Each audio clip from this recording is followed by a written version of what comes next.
So I do have some notes, by the way, because otherwise I might go on for a long, long time.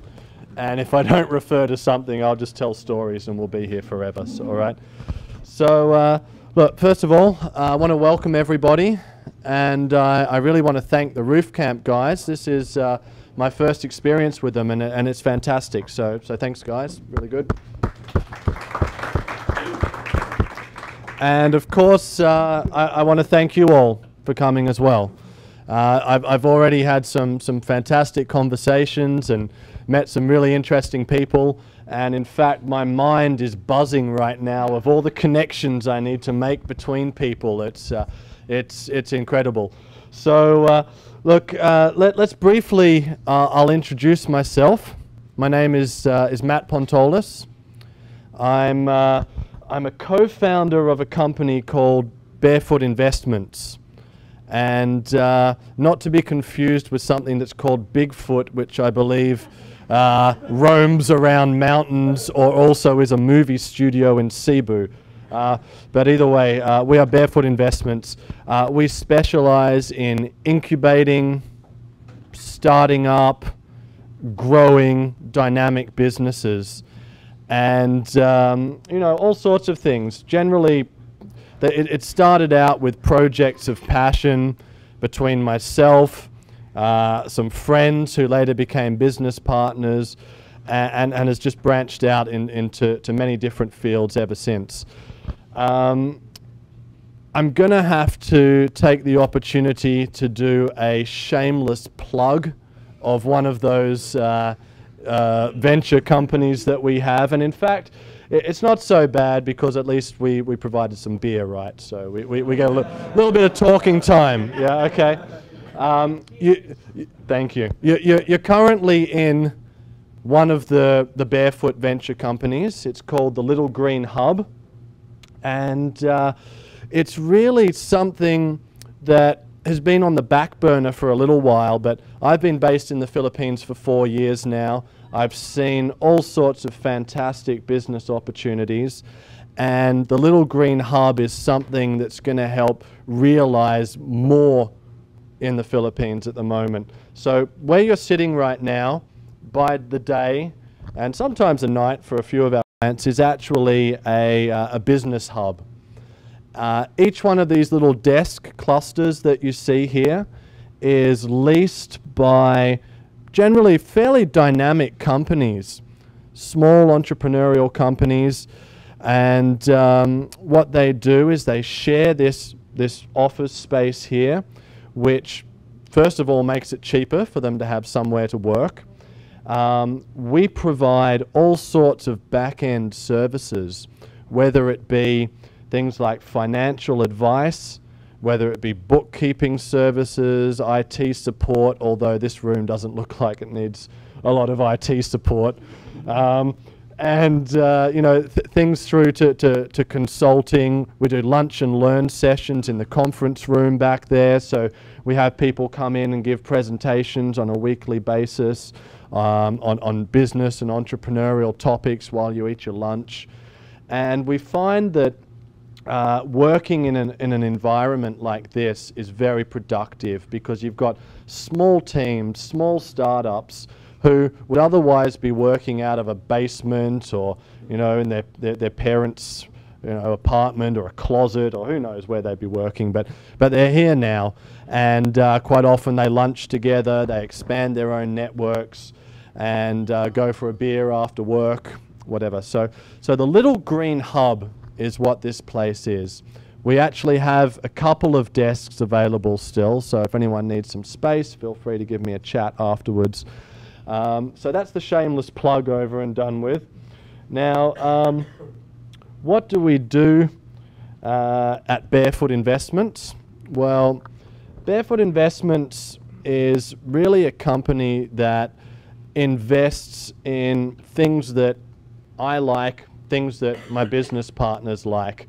So we started off several years ago now, primarily in real estate, working out of the Caribbean, working out of Central America, And myself, I actually used to do offshore banking, so there was a reason that we were located in places like that. And started off with small real estate projects. They grew, they got bigger. We started doing commercial real estate projects and resort development.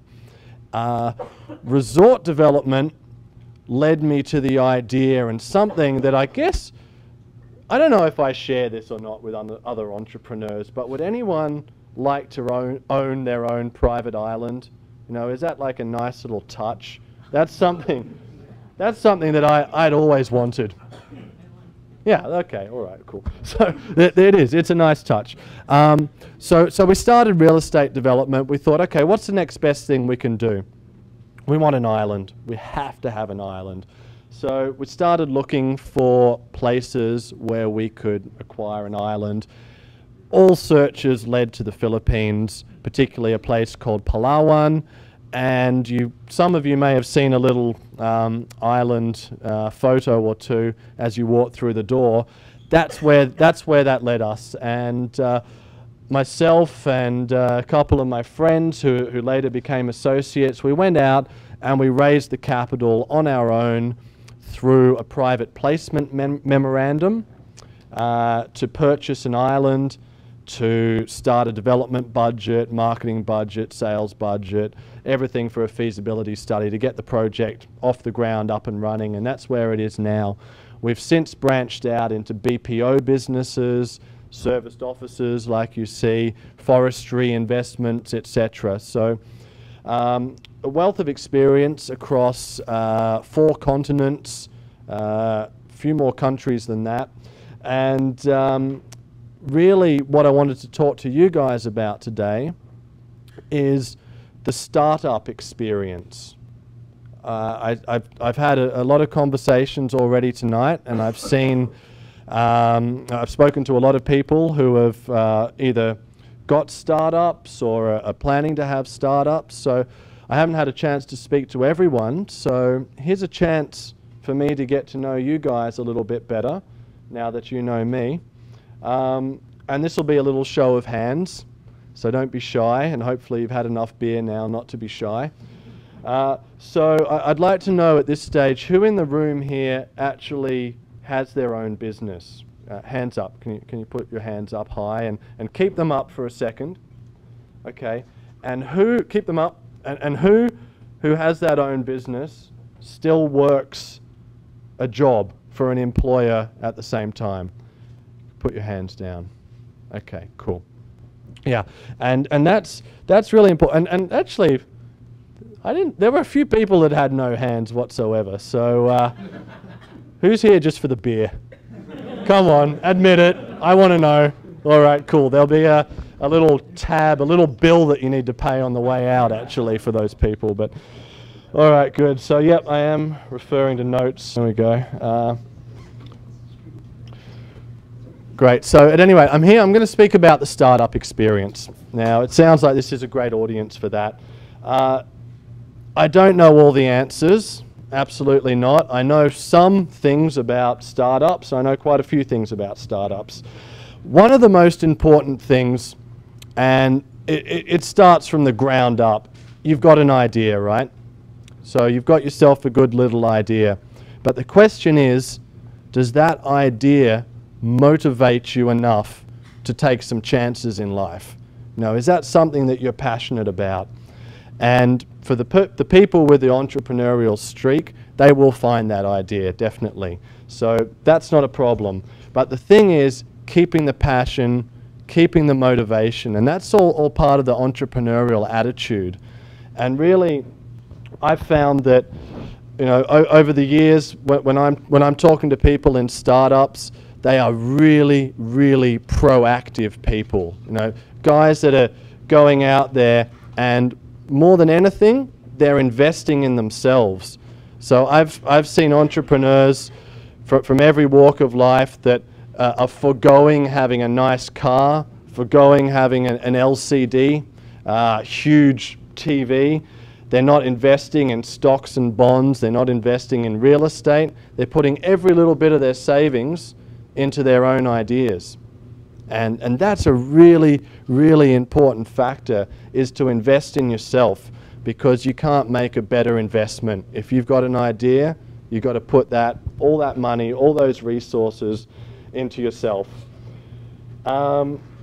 And really, you know, moving on from that, once you've got these ideas that you're motivated with, you've decided to invest in yourself, what's the next thing you've got to do is, at some point, you have to make the decision to leave the job, because the job is going to hold you back all the time, and it sucks because it's giving you a nice little income, you're comfortable, your partner is generally quite happy with you because you're putting food on the table, etc. But you know, at some point you feel that fear, and then you go ahead and you do it anyway.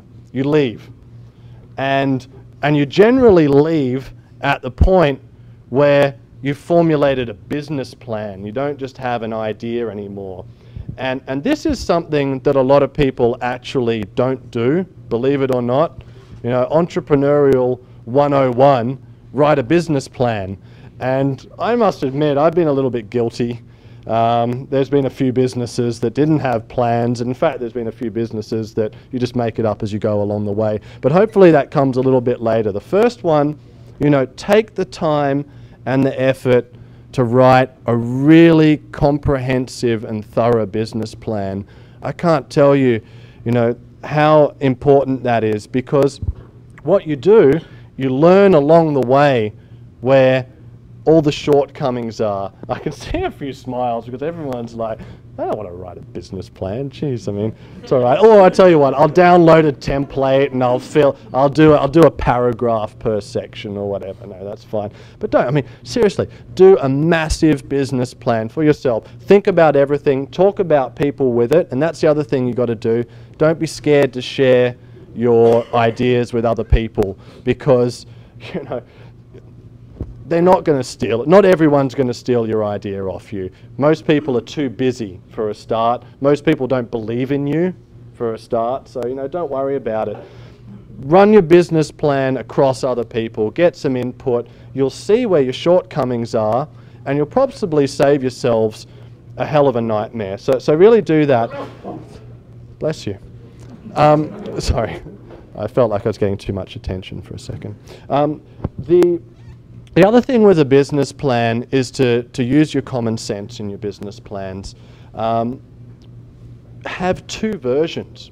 Have your internal version, which is comprehensive, and you actually, you know, slave away at night time and do it whilst you've got your job, which some people here will know quite well what JOB stands for. It's an oldie, but it's a goodie, just over broke, right? So, you know, get out of it. And while you're writing that business plan, go into depth, but then have a very short executive summary, a really brief one. Strip it down, because you're going to want to raise some funds, right?